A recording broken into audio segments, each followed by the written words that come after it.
Assalamualaikum warahmatullahi wabarakatuh. Selamat sore pemirsa. Kabar Merah Putih edisi Senin 17 November 2025 kembali hadir menjumpai Anda sejumlah kabar penting dan menarik mengenai kebijakan Presiden Prabowo Subianto dan jajaran kabinetnya akan kami hadirkan untuk Anda. Saya Nanda Kusuma, selama 1 jam akan menemani Anda dan pemirsa inilah kabar Merah Putih selengkapnya untuk Anda.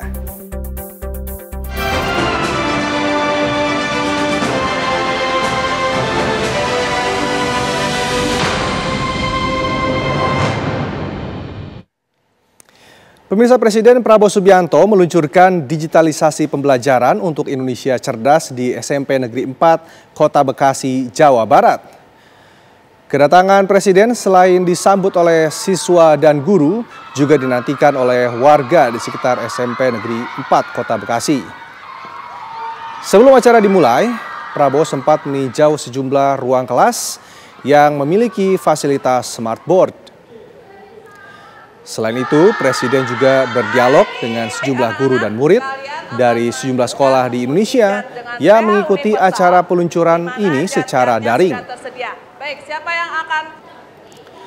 Peluncuran program ini dilakukan bersama Mendikdasmen Abdul Muti dan Menko PMK Pratikno, serta perwakilan murid dengan menekan tombol. Kementerian Pendidikan Dasar dan Menengah dengan seluruh jajarannya telah berhasil dengan program ini luar biasa. Saya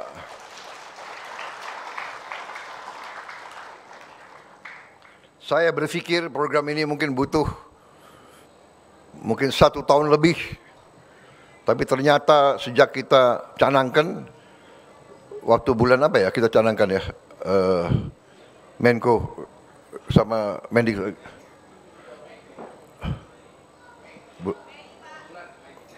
Mei, yang mulai ratas itu Mei, Jun, Juli, Agustus, September, Oktober, November ini sudah tadi dilaporkan 173.000 panel terpasang. Kalau dipelajari, dicek, mungkin di dunia ini salah satu program yang terbesar dan tercepat. Sementara itu dalam sambutannya, Presiden Prabowo Subianto juga menegaskan ingin memperbaiki kualitas pendidikan Indonesia, mulai dari perbaikan fasilitas sekolah hingga peningkatan kompetensi guru agar kualitas sekolah di Indonesia bisa menyamai sekolah di negara maju. Digitalisasi ini adalah upaya kita untuk lompat. Kita tahu kekurangan-kekurangan ini. Kita tahu guru perlu ditatar, dan kita tahu ada berapa mata pelajaran di mana guru-guru kita kurang kompetensinya, tidak salah, seperti bahasa Inggris, bahasa asing, matematik, ya kan? Biologi, kimia, fisika, mungkin susah di daerah-daerah, laboratorium sulit, dan sebagainya. Ini salah satu cara untuk lompat dan mempercepat. Tapi, walaupun kita lompat, kita kejar lagi bahwa kita ingin, saya katakan tadi, memperbaiki semua sekolah yang ada di Indonesia. Dan kita ingin konsolidasi sekolah-sekolah itu. Kalau sekolah-sekolah itu muridnya sudah kurang, kita konsolidasikan. Dan kita bikin sekolah-sekolah yang bagus. Rencana saya, kita akan mulai bikin sekolah terintegrasi dengan fasilitas modern sama dengan sekolah yang ada di negara-negara maju.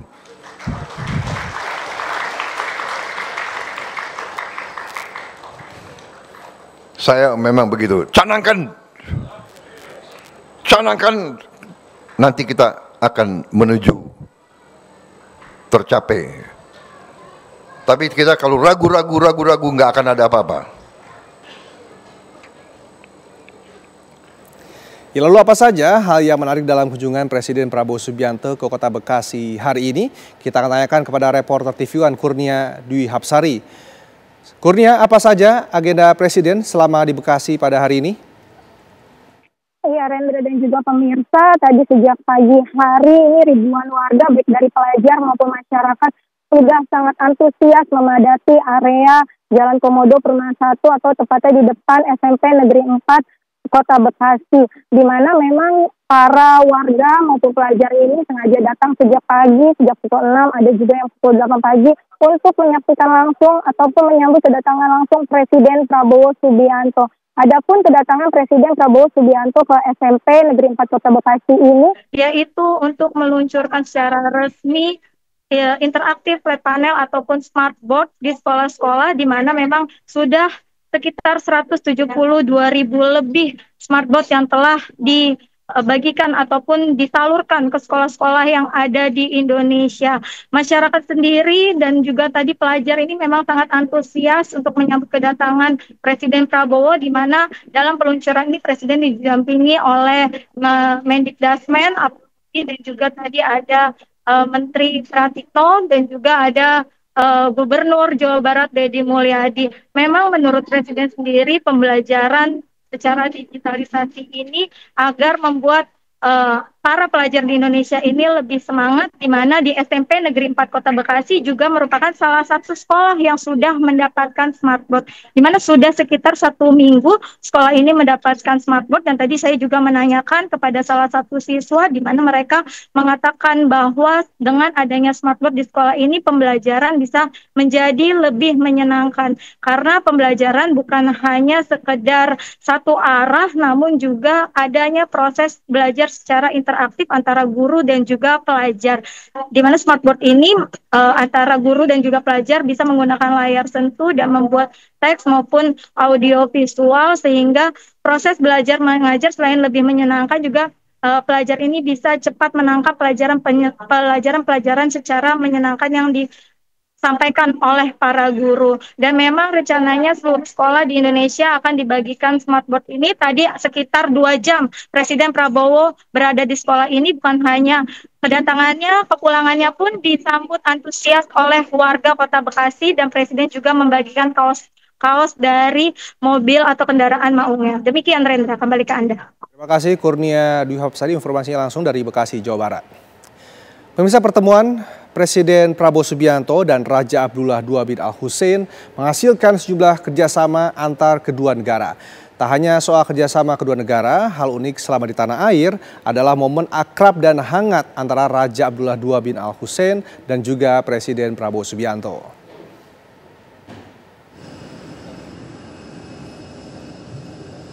Raja Yordania Abdullah II bin Al-Hussein tiba di Indonesia pada Jumat lalu.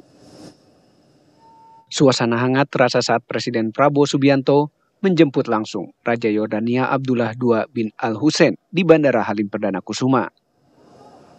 Kedua pemimpin negara itu berpelukan sebelum berjalan melewati pasukan jajar kehormatan.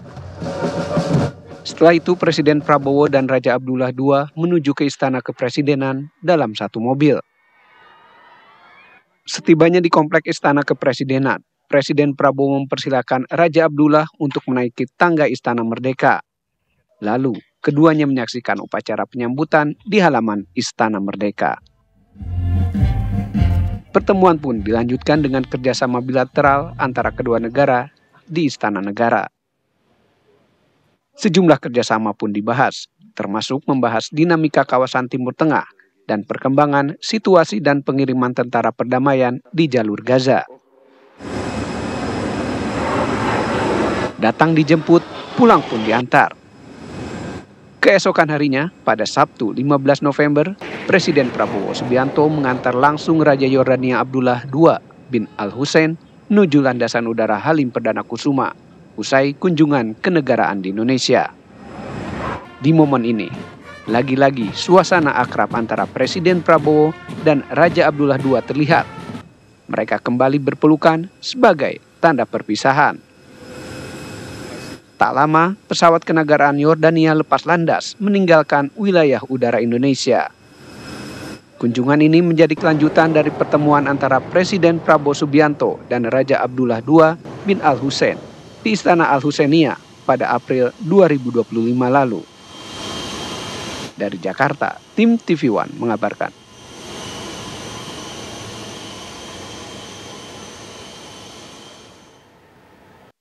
Usai mendapatkan rehabilitasi dari Presiden Prabowo Subianto, 2 guru SMA Negeri 1 Luwu Utara, Sulawesi Selatan menerima surat keputusan pengaktifan kembali mereka sebagai guru di sana. Dengan pengaktifan kembali sebagai guru, Rasnal dan Abdul Muiz, maka hak-hak kedua guru tersebut juga dikembalikan. Gaji dan tunjangan mereka yang tertahan akan segera dibayarkan. Surat keputusan atau SK tersebut diserahkan Sekretaris Daerah Sulawesi Selatan, Jufri Rahman.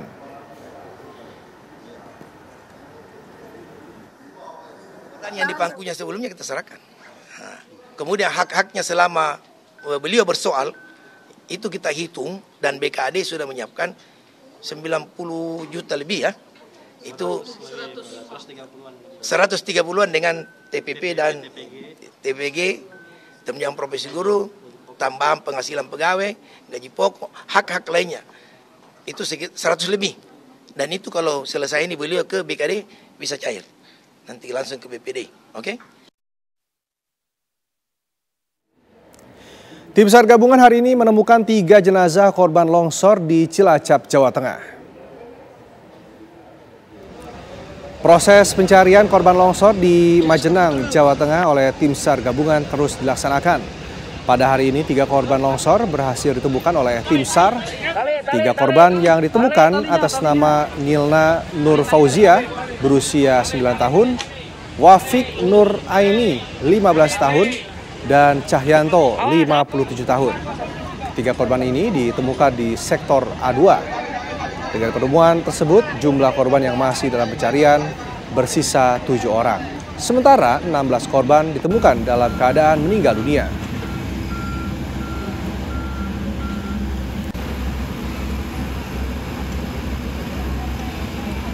Tebing setinggi 100 meter di Dusun Situkung, Desa Pandan Arum, Banjarnegara, Jawa Tengah, longsor menimpa permukiman warga. Akibatnya 30 rumah tertimbun longsor dan 27 orang dinyatakan hilang. Longsor juga menyebabkan 1 orang dinyatakan meninggal dunia dan 10 warga mengalami luka-luka. 194 rumah terdampak tanah longsor dan memaksa sebanyak 671 warga untuk mengungsi. Kini korban selamat diungsikan di 3 tempat, yakni Gor Desa Beji, Gedung Haji Desa Pringgam, dan Kecamatan Pandan Arum. Hingga kini kondisi tanah masih mengalami pergerakan. Warga yang berada di zona rawan longsor pun diimbau untuk tetap waspada dan dilarang mendekat ke lokasi bencana. Baik, menurut data tadi malam dan laporan dari warga yang mengungsi, ada 27 orang yang masih belum diketahui keberadaannya. Ini masih kita terus lacak. Jangan-jangan dia ada di tempat saudaranya ataupun belum ngabari ke saudaranya, sehingga data itu masih bisa berkembang terus, sehingga ini masih terus dilacak. Dan untuk memperbarui informasi tentang pencarian korban longsor di Cilacap, Jawa Tengah, kita akan terhubung dengan reporter TV One Budi Zulkifli. Budi, bagaimana proses pencarian hingga saat ini? Sudah ada berapa orang yang berhasil ditemukan? Ya, baik Rendra, kabar terbaru dari proses pencarian yang dilakukan untuk mencari korban longsor di Cilacap, Jawa Tengah ini. Sejauh ini dari data terbaru yang kami dapatkan bahwa dengan ditemukannya 3 korban meninggal dunia pada tadi pagi, maka saat ini total yang sudah ditemukan itu ada 16 korban meninggal dunia. Sementara 7 lainnya sampai saat ini masih dalam proses pencarian. Saat ini baru menjelang pukul 15, namun proses pencarian di lokasi longsoran di wilayah ini harus dihentikan untuk sementara karena hujan deras tiba-tiba mengguyur lokasi areal sekitar lokasi longsoran tersebut sehingga dikhawatirkan bisa membahayakan keselamatan para relawan dan juga tim SAR yang sedang bekerja. Sehingga tadi mereka diminta untuk segera menghentikan proses pencarian yang dilakukan di area tersebut. Sejauh ini memang kami memantau di lapangan sedikitnya ada 25 alat berat yang diturunkan untuk melakukan penggalian di sekitar lokasi longsor untuk mencari 7 korban yang sampai saat ini belum ditemukan. Area pencarian juga saat ini difokuskan di 4 titik yaitu di sektor A1, A2, kemudian B1 dan B2 di mana di titik-titik ini diperkirakan masih ada 7 warga yang diduga tertimbun di areal longsoran tersebut. Begitu untuk sementara, Rendra. Perkembangan dari Cilacap, kembali ke Anda. Baik, terima kasih Budi Zulkifli informasinya dari Cilacap, dan kita juga akan mengupdate bagaimana kondisi terkini pencarian korban di longsor Banjarnegara bersama Ronaldo Bramantyo. Ronaldo, hingga saat ini apakah ada korban yang masih dinyatakan hilang? Ya, saat ini tanah longsor yang terjadi di desa Cikusung terdapat ada 2 orang yang meninggal tertimbun material longsor, yakni atas nama Luwih 37 tahun dan Darti 29 tahun. Kedua korban merupakan warga dari kemudian bisa kami sampaikan hingga saat ini BPBD juga masih melakukan pendataan kepada 27 warga yang menjadi korban tertimbun material longsor atau tengah mengungsi di lokasi lain. Nah, di belakang saya ini BPBD serta pemerintah Kabupaten Banjarnegara mendirikan posko dan dapur umum di kantor. Baik, berarti Ronaldo masih belum bisa dipastikan apakah 27 orang ini menjadi korban yang tertimbun atau korban yang masih belum melapor, begitu Ronaldo? Betul sekali, Rendra. Itu laporan dari BPBD. Baik, terima kasih Ronaldo, informasi langsung dari Banjarnegara, Jawa Tengah. Sebelum juga ada Budi Zulkifli dari Cilacap, Jawa Tengah. Kita beralih ke informasi lainnya. Mendukung program swasembada pangan, pemerintah Provinsi Sulawesi Selatan melaunching program Mandiri Benih dengan melepas bantuan Mandiri Benih senilai 106 miliar rupiah. Program yang dimulai tahun 2022 ini menjadikan Sulawesi Selatan sebagai pemasok beras tertinggi di Indonesia. Gubernur Sulawesi Selatan Andi Sudirman Sulaiman melepas penyaluran bantuan Mandiri Benih senilai 106 miliar rupiah lebih kepada seluruh petani di Sulawesi Selatan. Pemberian bantuan Mandiri Benih kali ini berupa benih padi, benih jagung hibrida, bibit kopi Arabica, bibit durian, kombine, traktor tangan hingga traktor roda 4. Pemberian bantuan program Mandiri Benih yang digelar pemerintah Provinsi Sulawesi Selatan ini sudah digelar sejak 2022 hingga 2023 lalu. Dengan target luas lahan yang terus meningkat hingga 200 hektar. Untuk saat ini pemerintah Sulawesi Selatan sudah menyalurkan bantuan 5 juta kilogram benih padi yang diserahkan ke 9.000 lebih kelompok tani se-Sulawesi Selatan, termasuk penyaluran 900.000 lebih benih bibit ke sejumlah daerah, diantaranya Kabupaten Sopeng, Bone, dan Sidrap. Ada sekitar 5.000 ton atau sekitar 5 juta kilogram untuk 200.000 hektar. Itu ekuivalen dengan sekitar 75 miliar benih yang kita tangkar sendiri di Sulawesi Selatan. Penangkarannya di sini terbagi di beberapa wilayah, ada sekitar 1.000 lebih tempat penangkaran hektar dan kemudian dibagi ke seluruh masyarakat petani untuk meningkatkan produktivitas. Mandiri benih artinya kita bagaimana menyiapkan sendiri benih, ditangkar di wilayah sendiri dan dibagi untuk masyarakat kita sendiri. Bukan ditangkar di kampung luar, karena memiliki karakteristik tanah yang berbeda, cuaca yang berbeda, kemudian daya tumbuh yang berbeda. Kalau ditanam di tempat sendiri kayak di Maros, ditangkar di Maros, di Luwu, ditangkar di Luwu, ditanam di Luwu, kemudian di Bulukumba ditangkar di Bulukumba dan ditanam di Bulukumba. Itu akan lebih kuat, lebih adaptif terhadap cuaca dan pewilayan komoditasnya.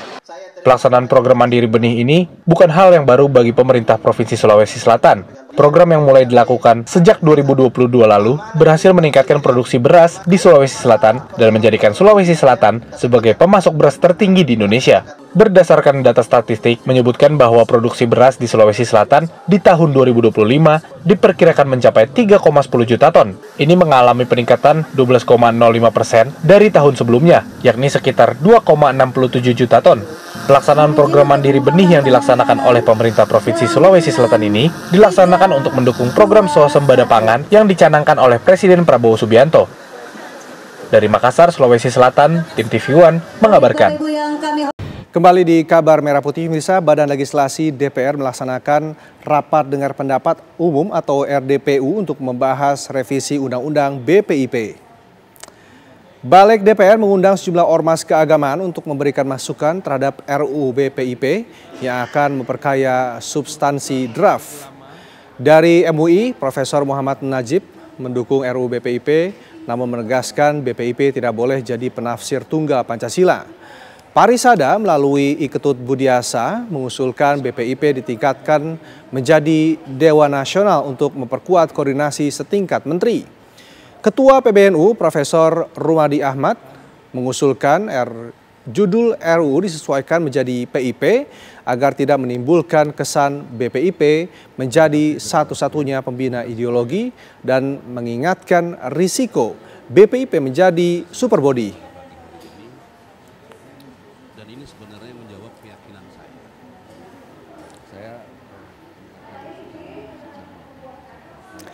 Konferensi Wakaf Internasional yang digelar di Padang, Sumatera Barat menghasilkan 7 risalah yang akan direkomendasikan kepada pemerintah Republik Indonesia. Setelah menyelesaikan 6 sesi dari berbagai negara-negara peserta Konferensi Wakaf Internasional, termasuk Wakil Presiden RI ke-13, Menteri Agama, dan Ketua MPR RI, hasilnya melahirkan 7 risalah atau kesepakatan bersama. Di antaranya mendorong literasi dan edukasi wakaf, harmonisasi adat dan syariat untuk pengelolaan wakaf. Poin penting lainnya mengusulkan kepada Presiden Republik Indonesia Prabowo Subianto agar menetapkan Hari Wakaf Nasional.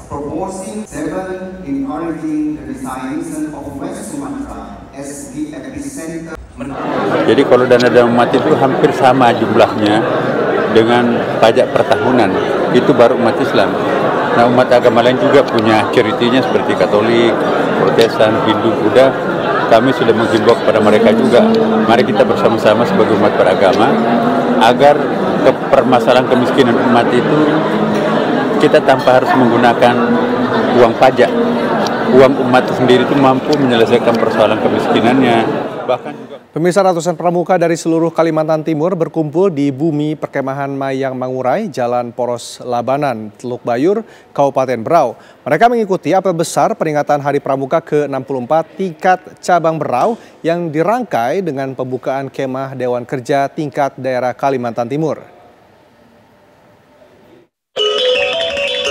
Suasana meriah langsung terasa sejak pagi. Ratusan peserta pramuka dari berbagai kabupaten dan kota di Kalimantan Timur memadati area bumi perkemahan Mayang Mangurai. Apel besar Hari Pramuka ke-64 digelar dengan penuh nuansa budaya dan wisata, menampilkan kekayaan seni lokal Kabupaten Berau.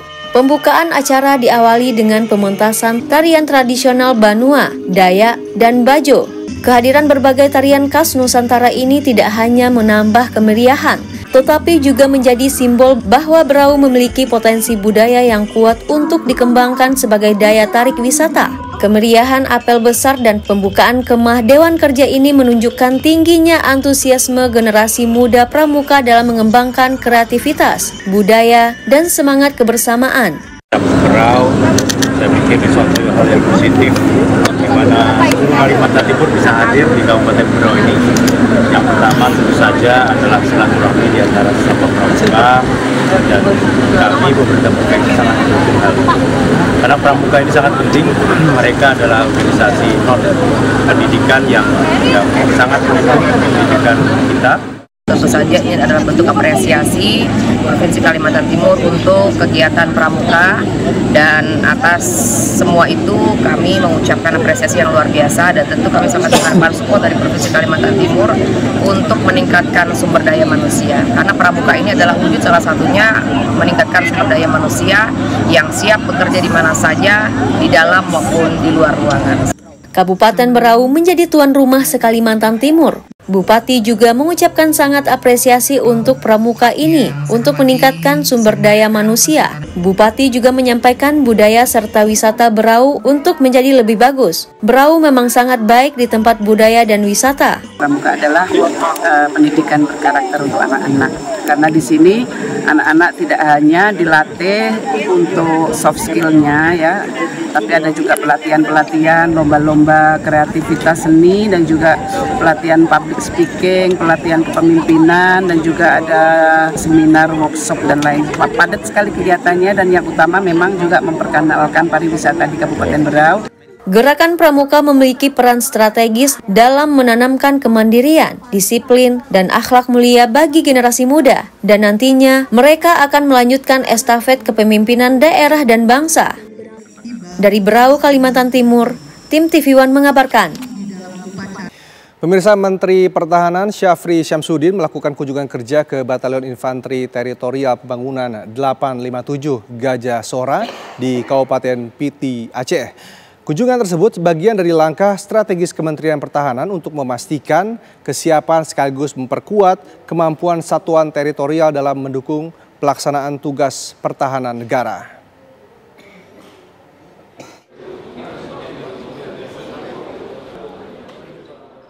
Menteri Pertahanan Syafri Syamsuddin didampingi Wakil Panglima TNI Jenderal Tandio Budi Revita meninjau kesiapan Batalion Teritorial Pembangunan 857 GG di Kabupaten Pidi, Aceh.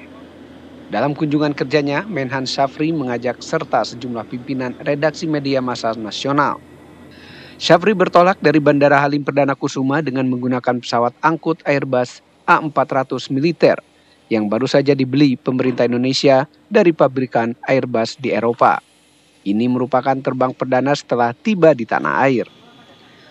Pesawat angkut berukuran besar ini terbilang canggih karena mampu terbang selama 11 jam tanpa harus mengisi ulang bahan bakar. Dengan ukuran yang besar, pesawat mampu membawa 112 penerjun militer dan 50.000 liter bahan bakar untuk mengisi ulang bahan bakar pesawat tempur di udara karena dilengkapi dengan selang belalai. Pesawat yang dibeli seharga 170 juta euro ini akan dipakai dalam misi militer, misi pembangunan, hingga penanggulangan bencana.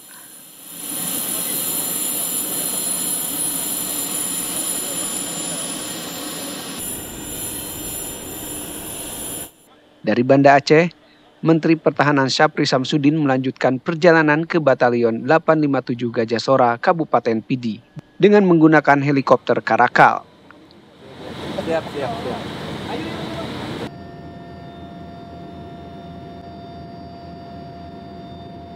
Sebelah kiri. Selain mendengarkan paparan komandan batalion, Menhan juga meninjau langsung semua bagian batalion, mulai dari markas komando sementara, dapur, hingga barak prajurit. Apa WC? Di mana kawatur? Siap, untuk di sayap kiri kami bagi untuk WC dan kamar mandinya di sayap kiri juga. Seperti kau waktu di Magelang? Siap. Jadi satu kamar mandi berapa orang? Siap, untuk satu kamar mandi kami 5 orang. 5 orang? Siap. Dan tidak boleh kotor? Siap. Kalau kotor tanggung jawab 5 orang? Siap. Oke. Terus toiletnya apa? WC-nya? Untuk WC-nya sama. Siap. Jadi itu jaga kebersihan ya? Siap. Sama kamar mandi ya? Siap. Syafri Syamsuddin sempat mengingatkan soal pentingnya gizi dan kualitas bahan makanan untuk para prajurit. Siap. Emma tinggal di mana? Siap. Emma sebelah sini, Jit. Ini putaran ini ada Emma kami. Oh, tidak ada MA di dalam tenda? Siap, tidak, Jit. Karena sudah ada bahan ini. Kalau kami menggunakan tenda nanti rumah-rumah terbengkalai, Jit. Tidak tahu. Oh, jadi tidak tidur dalam tenda? Siap. Jadi satu rumah ada 10 orang, Jit. Tapi makan tetap di situ? Makan di sini, Jit. Untuk yang lain. Siap. Yang penting bersih ya? Siap. Beserta rombongan. Menutup rangkaian kunjungan, Menhan dan Wakil Panglima TNI menyempatkan makan siang bersama dan memberikan motivasi kepada seluruh prajurit. Batalion Teritorial Pembangunan 857 Gajah Sora ini adalah salah satu dari 750 batalion baru yang akan dibangun pemerintahan Presiden Prabowo Subianto selama 5 tahun. Kedepan akan ada 1.000 prajurit di setiap batalion yang memiliki kesiapan tempur, sekaligus mendukung pembangunan nasional di bidang ketahanan pangan dan kesejahteraan masyarakat sekitar. Dari Kabupaten Pidi, Aceh, Wahyu Kustianto, TV One mengabarkan.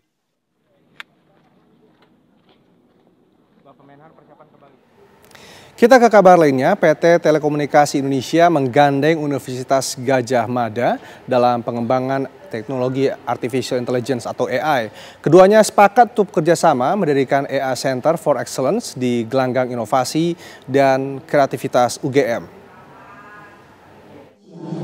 PT Telkom Indonesia resmi menjalani kerjasama dengan Universitas Gadjah Mada dalam membangun pusat kecerdasan buatan atau Artificial Intelligence AI. Kolaborasi tersebut diwujudkan melalui penandatanganan nota kesepahaman atau MOU antara kedua belah pihak. Kedua belah pihak sepakat mendirikan AI Center of Excellence yang berlokasi di Gelanggang Inovasi dan Kreativitas UGM. Kolaborasi ini menjadi harapan baru bagi lahirnya inovasi AI yang lebih dekat dengan kebutuhan masyarakat. AI Center ini akan menjadi pusat riset, pembelajaran, dan inovasi kecerdasan buatan berskala nasional. Dipilihnya UGM sebagai mitra karena memiliki inovasi yang siap dibawa ke pasar. Maka dunia perguruan tinggi ini sangat penting. Tadi saya bilang hulurisasi inovasi di perguruan tinggi, hilirisasi inovasi di industri. Sehingga kalau dua entity ini bisa bersama-sama tadi berkolaborasi, maka ini akan menghasilkan sesuatu yang luar biasa. Masing-masing punya kekuatan dan kekuatan kita menjadi something, magic will happen karena dua kekuatan besar bisa. Pembentukan pusat AI ini menjadi langkah strategis untuk memperkuat ekosistem digital nasional. Apalagi Indonesia memegang peranan penting dalam sektor ekonomi digital di Asia, dengan proyeksi dapat berkontribusi sekitar $366 miliar pada tahun 2030. Kolaborasi ini bisa semakin luas dan melibatkan lebih banyak pihak untuk bisa memperkuat lanskap transformasi digital kita. Itu yang pertama, dalam rangka memperkuat ekosistem untuk pembangunan ekonomi digital kita ke depan. Yang saya kira dengan adanya kerjasama ini menjadi bentuk ekosistem yang lebih kuat lagi. Dan kita berharap bahwa dengan demikian juga talenta-talenta yang ada di universitas, bukan hanya di UGM, karena GIK ini menjadi hub yang multi universitas ya, akan dapat mendukung terciptanya inovasi-inovasi yang memang dapat digunakan untuk bangsa ini. Seperti diketahui, pemerintah saat ini telah memfinalisasi peta jalan nasional AI dan etika AI yang akan ditetapkan melalui peraturan presiden dalam waktu dekat. Dari Sleman, Yogyakarta, tim TV One mengabarkan. Terima kasih Anda masih bersama kami di Kabar Merah Putih. Polda Metro Jaya akan melibatkan pelajar sekolah untuk turut menjaga keamanan lingkungan, khususnya di sekolah masing-masing. Untuk menjalankan hal ini, Polda Metro Jaya menggelar apel Saka Bayangkara yang diikuti oleh 1.700 pelajar Jakarta. Mereka adalah para siswa pramuka Saka Bayangkara dan pelajar anggota polisi keamanan sekolah dan juga pelajar duta lalu lintas. Mereka menyatakan siap berperan aktif menjaga keamanan dan ketertiban, baik di sekolah maupun di lingkungan tempat tinggal masing-masing.